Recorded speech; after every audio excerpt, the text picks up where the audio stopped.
है संगठन के अंदर बहुत सारी बदलाव करने हैं बीजेपी के, तो वो बदलाव आने वाले चुनाव के लिए, आने वाले चुनाव के परिप्रेक्ष्य में है।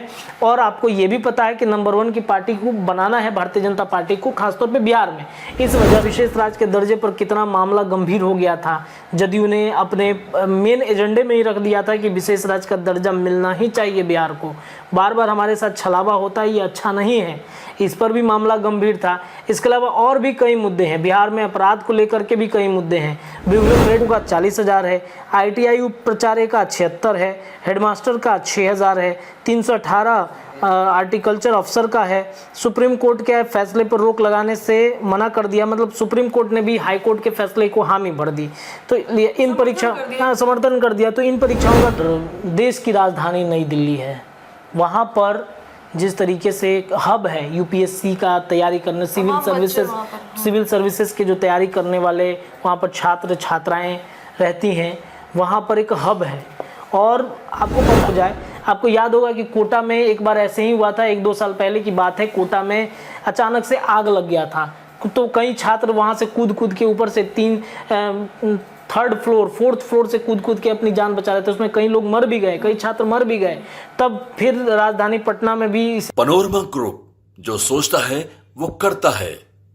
नमस्कार, भारत लाइव देख रहे हैं आप, और ये भारत लाइव का विशेष कार्यक्रम रातों रात है, जहां बिहार की राजनीति में रातों रात हुई इन बड़े घटना के बारे में आज सुबह सवेरे हम चर्चा करने बैठे हैं। हमारे साथ हमारे सहयोगी रत्नेश मौजूद है, तमाम मुद्दों पर चर्चा करेंगे।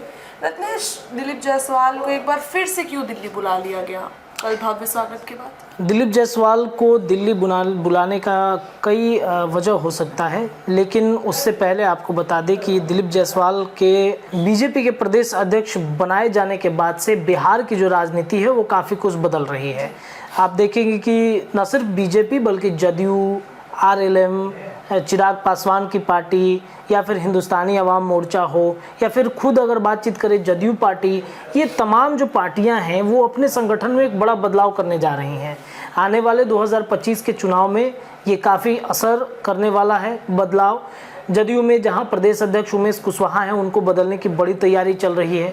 इसके अलावा जदयू के अंदर कई ऐसी चर्चाएं हैं, जिन चर्चाओं के बीच में एक चर्चा ये है कि बेटे निशांत की एंट्री लगभग तय है।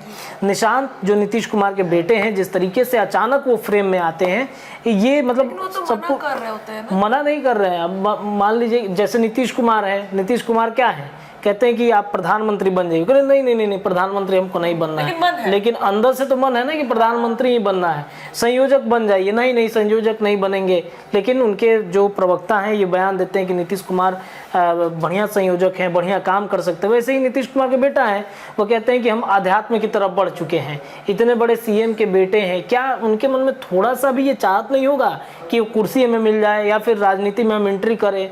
क्योंकि देखिए, जैसे हम बताते हैं आपको, एक एग्जाम्पल के तौर पे आप मान के चलिए कि आपके घर में कोई डॉक्टर है, ठीक है, एक डॉक्टर हुए, एक के बाद 2 डॉक्टर हुए, 2 के बाद 3 डॉक्टर हुए, मतलब पूरा एक घर का माहौल एक तरीके से कहें तो डॉक्टर वाला है। तो आने वाला जनरेशन क्या चाहेगा कि अरे एक पैटर्न बनता चला आया है इतने साल से, तो चलो हम भी डॉक्टर ही बन जाते हैं। तो ये एक राजनीति में पैटर्न है। इतने बड़े CM के बेटे हैं, क्या उनके मन में थोड़ा सा भी इच्छा नहीं होगा कि कुर्सी में मिल जाए, राजनीति में हम एंट्री कर जाए? जरूर होगा, लेकिन वो बताना नहीं चाहते हैं। और राजनीति में नीतीश कुमार जैसे अचानक फैसला लेते हैं, मुझे लगता है कि निशांत भी कुछ ऐसा ही फैसला करेंगे, या फिर नीतीश कुमार खुद अपने बेटे के लिए करें। अचानक से मीडिया में इतना लाइमलाइट में आ जाना, जिस तरीके से प्लान भी तो हो सकता है कि जाना, बिल्कुल प्लान हो सकता है। इतने बड़े CM के बेटे हैं, अचानक से किसी को भी बाइट दे देंगे, मतलब कहीं पे भी रोड पे मतलब बोल लेंगे। ये एक मतलब सोचने वाली बात है, क्यों वो बोले? वो बोलने के पीछे का एक रीजन है। आपने देखा होगा तब से ही निशांत की चर्चाएं तेज हो गई हैं। इसके अलावा अगर देखा जाए तो जब ठीक उसके 2 दिन के बाद पौधारोपण करते हैं, मीडिया जब सवाल करती है कि पौधारोपण आप क्यों कर रहे हैं, तो उन्होंने कहा कि हम अपने पिता के रास्ते पर चल रहे हैं। पिता के रास्ते पर चल रहे हैं, इसका मतलब क्या है? इसका मतलब ये है कि वो राजनीति में आना चाहते हैं, वो अपना एक ट्रैक तैयार कर रहे हैं, उस ट्रैक पर वो जाएंगे और फिर आएंगे राजनीति में। ये एक चर्चाएं चल रही हैं। इन चर्चाओं के बीच में जब हम प्रदेश अध्यक्ष बीजेपी के दिलीप जायसवाल की बातचीत करते हैं, तो संगठन के अंदर भारतीय जनता पार्टी को एक बदलाव करना है। आपने देखा थोड़ी देर पहले सम्राट चौधरी का एक पोस्ट आया था।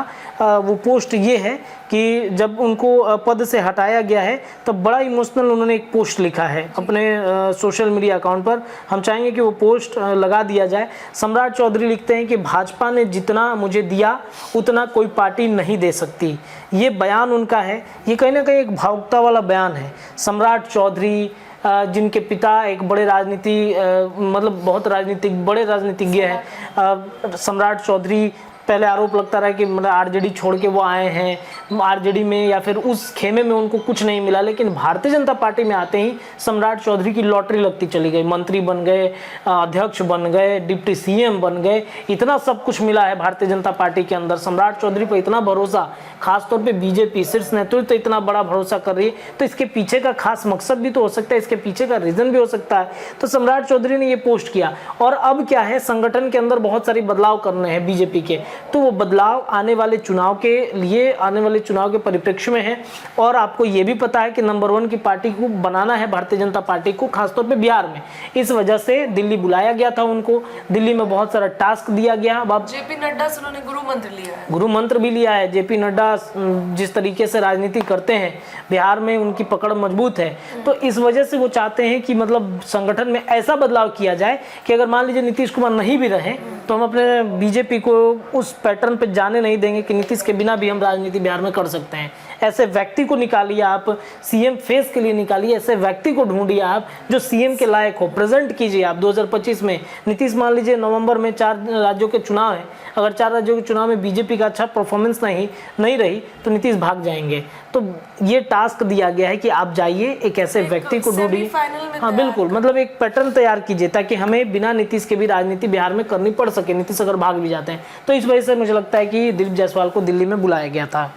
बीजेपी और जदयू आमने सामने, ये क्या? बीजेपी जदयू में तो लगातार खटपट की खबरें आ रही हैं, एक के बाद एक। जिस तरीके से आपने देखा होगा सहयोगी दलों से ही बयानबाजी जारी है। आपने देखा कि झारखंड में निशिकांत दुबे जो एक सांसद है झारखंड के, और वहां पर राजीव रंजन एक प्रवक्ता, मतलब हैं तो बिहार के ही, लेकिन एक छोटे से बात को लेकर के उन्होंने रिएक्ट कर दिया था। यूनियन टेरिटरी जो केंद्र शासित प्रदेश बनाने की मांग निशिकांत दुबे ने उठाई थी कि झारखंड, बिहार और बंगाल के कुछ हिस्सों को जोड़ लिया जाए, जोड़ करके एक केंद्र शासित प्रदेश बना दिया जाए, क्योंकि इन जगहों पर बांग्लादेशियों का घुसपैठी ज़्यादा रहता है। यहाँ पर एक स्पेशल फोर्स रहेगा, यहाँ पर सारा कुछ मतलब केंद्र शासित प्रदेश में जो चलता है वो पैटर्न रहेगा। तो इस पर उन्होंने रिएक्ट कर दिया राजीव रंजन ने, जदयू के मुख्य प्रवक्ता हैं। उन्होंने कह दिया कि इस तरह की बातें करना थोपना हो गया, किसी भी चीज़ को मतलब ज़बरदस्ती यूनियन टेरिटरी बनाकर थोप दिया।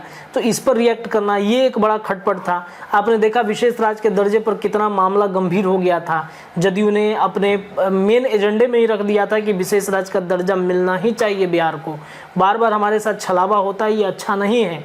इस पर भी मामला गंभीर था। इसके अलावा और भी कई मुद्दे हैं बिहार में, अपराध को लेकर के भी कई मुद्दे हैं, ब्यूरोक्रेट्स को लेकर के भी कई मुद्दे हैं। भले ही सामने आए ना आए, लेकिन अंदर ये मतलब गलत चल रही है। अंदर ये ऐसा लगता है कि हाँ मतलब नीतीश कुमार के पास गृह विभाग है तो बिहार में अपराध पर कंट्रोल वो क्यों नहीं कर रहे हैं, जीरो टॉलरेंस वाली रणनीति क्यों नहीं नीतीश कुमार तय करते हैं। तो ये कहीं ना कहीं बीजेपी और इसके बीच में अंदर खटपट है। दूसरी तरफ आप देखेंगे तो 65% आरक्षण जो नीतीश कुमार ने 50 से 65% बढ़ाने की बात कही थी सदन के अंदर, उस पर उनको झटका लग गया। सम्राट चौधरी हैं जिन्होंने कहा था कि हम सुप्रीम कोर्ट तक जाएंगे। जब सुप्रीम कोर्ट में गए तो वहां पे भी झटका लग गया उनको। किसी न किसी, अब यही सवाल मेरा मतलब इसके बाद है कि कहीं ना कहीं आरजेडी अब इसके समर्थन में आज कल एक प्रेस कॉन्फ्रेंस आरजेडी ने किया। बिल्कुल प्रेस कॉन्फ्रेंस किया था, आरजेडी की तरफ से प्रेस कॉन्फ्रेंस किया गया। उसमें कहा गया कि ये 65% आरक्षण नहीं मिलेगा तो बिहार को बहुत बड़ा नुकसान हो जाएगा।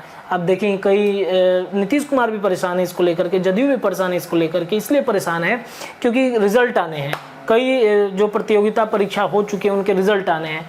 अब इस रिजल्ट में आने के बाद से क्या होगा कि जो नीतीश कुमार का मेन मोटो था कि हम 65% आरक्षण बढ़ाएंगे, आरक्षण का दायरा बढ़ेगा और जिनको नौकरी की ज़रूरत है उनको इस आरक्षण के माध्यम से नौकरी लगेगा। अब देखिए किन किन परीक्षाओं का रिजल्ट आने वाला है।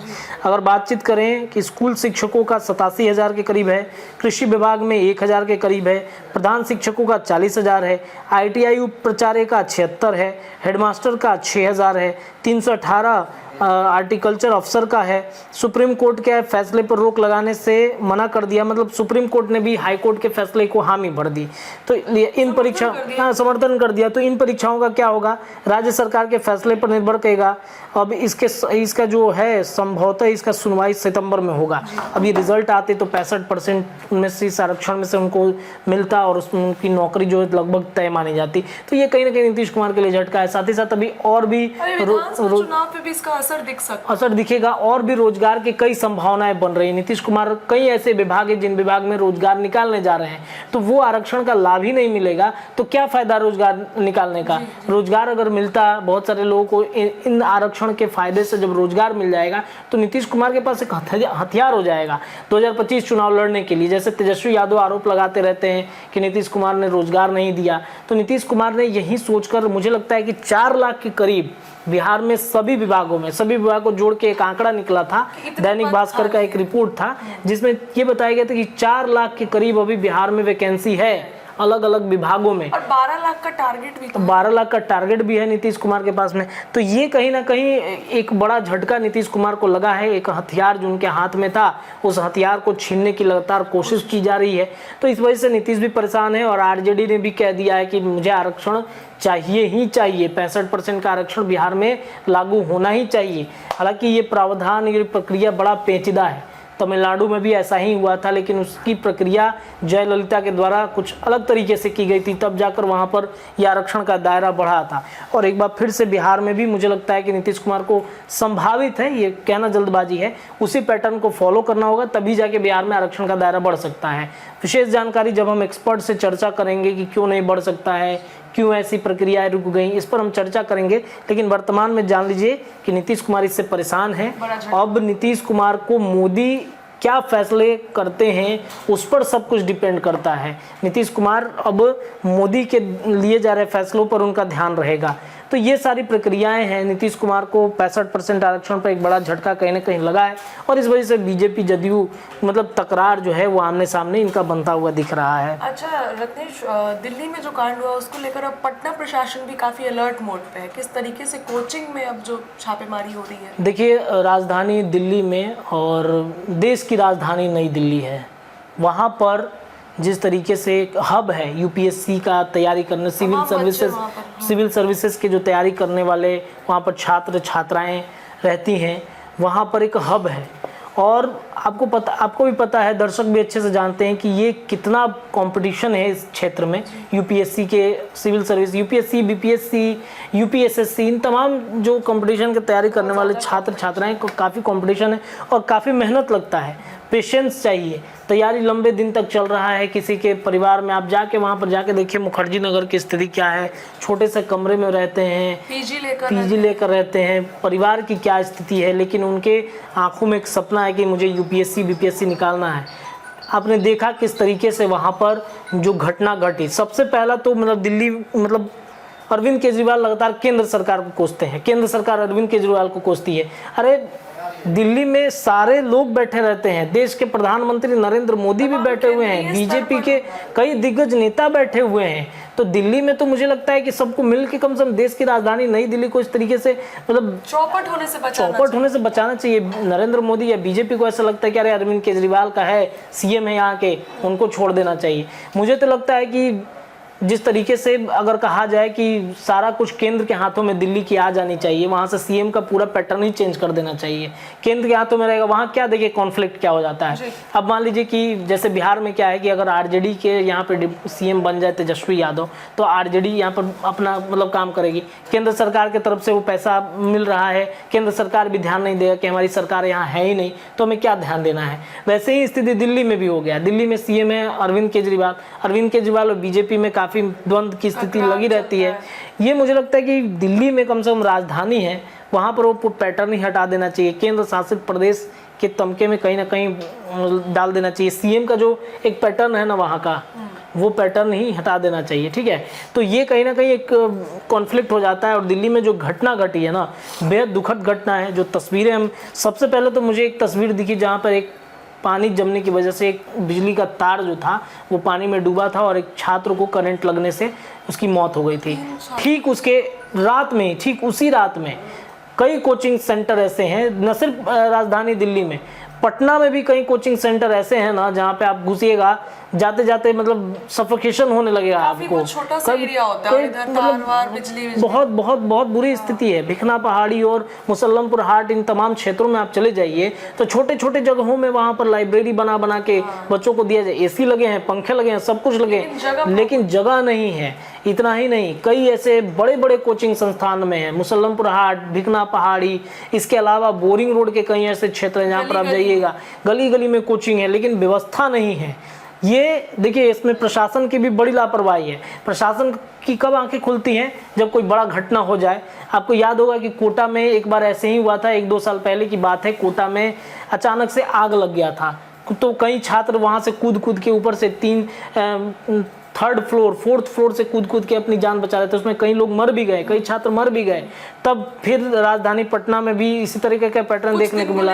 अग्निशामक विभाग कहाँ है, आपके पास व्यवस्था है कि नहीं, आप मान लीजिए आग लग गया तो इमरजेंसी एग्जिट है कि नहीं। सिर्फ 1 महीना ये जांच चला, फिर पता चला कि वैसे ही स्थिति होने लगी। फिर वही स्थिति हुआ है राजधानी पटना में। फिर जिलाधिकारी गए हैं, 2-3 कोचिंग में छापा मार दिया, हो गए, ये ठंडे बस्ते में चला जाएगा। लेकिन एक्चुअली में क्या वहाँ पर स्थिति है, अगर आप छापा मारिएगा, जाइएगा, देखिएगा, वहाँ पर दयनीय स्थिति है। कोचिंग संस्थानों में जिस तरीके से एक साथ 500-500 बच्चे पढ़ रहे हैं, एक साथ 600-600 बच्चे पढ़ रहे हैं, टीवी स्क्रीन लगा हुआ है, उस स्क्रीन पे पढ़ रहे हैं, ये वहाँ पर व्यवस्था नहीं है। कई कोचिंग संस्थान में हम भी घूमे हैं, देखते हैं कि रूम में अच्छा व्यवस्था नहीं है, मतलब रूम तो है ही नहीं, समझिए कि ना प्लास्टर है, सिर्फ ईंट वगैरह लगा हुआ है। सेफ्टी नहीं है, सेफ्टी बिल्कुल नहीं है उस कोचिंग संस्थानों में। 500-500 बच्चे एक साथ पढ़ रहे हैं वहाँ पर। फायर एग्जिट नहीं है, सिर्फ एक सीढ़ी है, एक सीढ़ी से आपको मान लीजिए आग लग गया तो सीढ़ी से उतरना है, फायर सब उसी में जाएंगे, भगदड़ मचेगा। तो ये सिर्फ मुझे लगता है 2-3 दिन ही छापेमारी चलेगी, उसके बाद जिलाधिकारी भी शांत, इस वजह पर प्रशासन भी शांत। ये खबर की थी कि जिस तरीके से छापेमारी हो रही है कोचिंग्स में, तो उसमें जो अलर्ट मोड पे काफी प्रशासन दिख रही थी। तो ये सिर्फ 1 दिन के लिए ना, अच्छा। 1 दिन के बाद फिर वही स्थिति होगा, वहीं सही होगा। फिर किसी दिन आग लग गया, भगवान ना करे कि ऐसा हो कभी भी, सभी मतलब सेफ रहें, अच्छे से रहें। लेकिन मान लीजिए अनहोनी को कौन टाल सकता है? अगर कहीं हो गया तो क्या करेगा कोई छात्र? क्या ही कर सकते हैं? मुआवजा दे के आप क्या परिवार को, आप उनके बेटे को तो नहीं लौटा सकते हैं। जिस तरीके से आपने देखा होगा कि 2 छात्राएं हैं, एक छात्र की मौत हुई है, उसके परिवार का जो वीडियो देखिएगा तो ये बहुत मतलब दर्दनाक है और दुखद भी है, बहुत गलत हो रहा है। एक उम्मीद, एक सपना लेकर के लोग दिल्ली, पटना में भी कहीं कहाँ से गांव से बच्चे आते हैं यहाँ पे पढ़ने के लिए। सेफ्टी नाम के बिल्कुल भी चीज़ नहीं है। ये काफ़ी दयनीय स्थिति है राजधानी पटना में भी। हम तो कहेंगे प्रशासन से कि आप नियमित छापा मारिए, 1 दिन के छापे मारने से नहीं होगा। बिल्कुल, महीने में 2-3 बार अचानक निरीक्षण कर दीजिए। और ऐसा नहीं कि बता दीजिए कि आ रहे हैं निरीक्षण करें तो पहले ही सब व्यवस्था टांग दे, किट टांग दे, मेडिकल किट लगा दे, जो फायर का वो गैस सिलेंडर होता है वो लगा दे, सब कुछ व्यवस्था कर देंगे सब तो ठीक है सर, एकदम चकाचक सर आएंगे, साइन करेंगे, फोटो खींचेंगे, चले जाएंगे, जाते उतार देंगे। तो ये स्थिति नहीं होनी चाहिए। बेहद दुखद घटना है। राजधानी पटना के छात्र छात्राओं से हम कहेंगे सेफ रहिए। अब छात्र छात्राओं को भी जागरूक होना पड़ेगा। ऐसा नहीं कह रहे कम पैसा दे रहे हैं चलो नहीं सर के पास चलते हैं, पढ़ लेते हैं, कोई व्यवस्था ही नहीं है। अचानक से कोई छात्रा की तबीयत बिगड़ती है, बेहोश हो जाती है, पानी मारो, छिटा मारो, दवा हुआ, कुछ व्यवस्था ही नहीं, ग्लूकोज है ही नहीं उसके पास में। कितनी भीषण गर्मी में पड़ती हैं छात्राएं, छात्र, कितने मतलब स्थिति बहुत दयनीय हो जाता है कभी कभी। तो ये स्थिति है, मुझे लगता है कि छात्र छात्राओं को भी जागरूक और सचेत रहने की बेहद आवश्यकता है। और आप पैसे दे रहे हैं, आप पढ़ रहे हैं भाई, आप मतलब खर्च कर रहे हैं उन पर, वो आपको कितना 500 बच्चे में कितने लोगों को आप मतलब ज्ञान दे दीजिएगा। एक बैच बना देना चाहिए, छोटे छोटे टुकड़ों में बैच बनाना चाहिए। एक बार में 500 बच्चे, कितना ज्ञान उनको मिल जाएगा। कहीं ना कहीं उन चीजों के कारण ही दुर्घटना होती है। डाउट उनका क्लियर नहीं हो पाता है। आप जाके कई छात्रों से पूछे ना, निकल जाते हैं। जो पीछे बैठा हुआ से पूछे कि क्या समझ में आया, बोला कि नहीं, फंस गया क्वेश्चन। मेरे साथ भी बहुत सारे छात्र रह रहे हैं, तो मेरे बहुत सारे दोस्तों ने पढ़ाई किया है, सब आते थे, जब उनसे पूछा कि अरे डाउट क्लियर ही नहीं हुआ तो वो मोबाइल निकाल के फिर वो पढ़ते थे। क्या फ़ायदा फिर ऐसे पढ़ाई का। तो ये स्थिति है, दयनीय स्थिति है, इसको संभलना चाहिए और स्टूडेंट्स को भी जागरूक होना बेहद ज़रूरी है। और नहीं जागरूक होइएगा तो फिर स्थिति आएगी, गड़बड़ हो जाएगा, फिर वहीं छापेमारी चलेगा, फिर चलाइएगा, रोइएगा, दूसरा क्या हो सकता है। बहुत बहुत धन्यवाद रत्नेश। देखिए, तमाम मुद्दों पर हमने चर्चा की। क्या क्या कल बिहार की बिहार में क्या क्या खबरें जो काफी चर्चा में रही, सब चीज पे हमने बातें की। फिलहाल रातों रात में इतना ही। बने रहिए भारत लाइव के साथ। बहुत बहुत धन्यवाद। पनोरमा ग्रुप, जो सोचता है वो करता है। अगर ये वीडियो पसंद आई और वह बिहार के राजनीति और बिहारियत से सरोकार रखेनी तो सब्सक्राइब बटन दबा के चैनल के सब्सक्राइब कर ली। ओजे एगो घंटी बा, ओकरा बटन दबा देला से कुल सटीक और मारक खबर रुआ मुफ्त में मिल जाई। अगर रुआ पत्रकारिता के हमनी के नया प्रयोग में सहयोग कर चाहतानी तो ज्वाइन बटन दबा दी। पेटीएम नंबर नोट कर ली 9386816700।